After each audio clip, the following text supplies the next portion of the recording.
We're working on our second example. Again, you guys are gonna take an exit ticket at the end of this lesson. These will be some of the problems that you're gonna see. The last four will deal specifically with you calculating out the axis of symmetry and vertex. So for this problem, we look at what's our A term. So we look here. Let me get a pen. Go with blue. So we've got a -1 as our A. Here we've got a -6 as our B, and then we have a 3 for our C. So remember, this is the start of the quadratic equation. It's x equal to -b all over 2a is what we use to find the axis of symmetry. So now we're just going to plug in our b term. So we go negative, and then in parentheses, we have a -6 divided by 2 times a, which is a -1. So when we write this out, we're going to get x is equal to -1 times -6 gives us a +6, divided by 2 times -1 gives me a -2 on the bottom. And so 6 divided by -2 gives me a -3. So our axis of symmetry is x equals -3. Okay, so for the next part, now we just need to figure out what our vertex is. I'm going to change colors.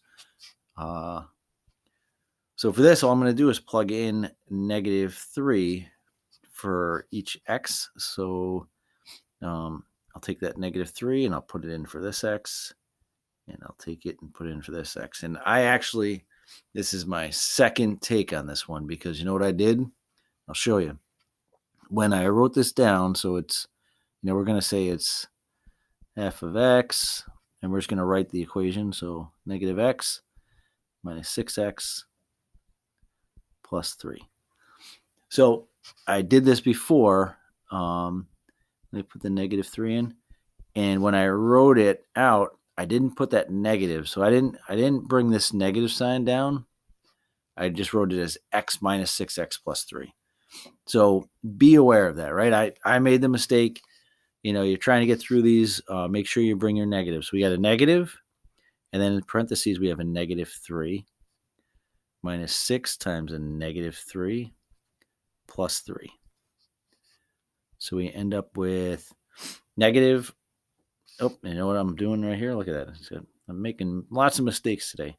So we got the square also, because it's -x² minus 6x plus 3. So again, double check, make sure you have everything that you originally had. I wrote it up here so that it would help me, remember, but it looks like I've made a mistake in the last video. So this is my second take, and I started making another mistake here. So it's negative times -3 squared. So -3 squared, we're going to deal with exponents first.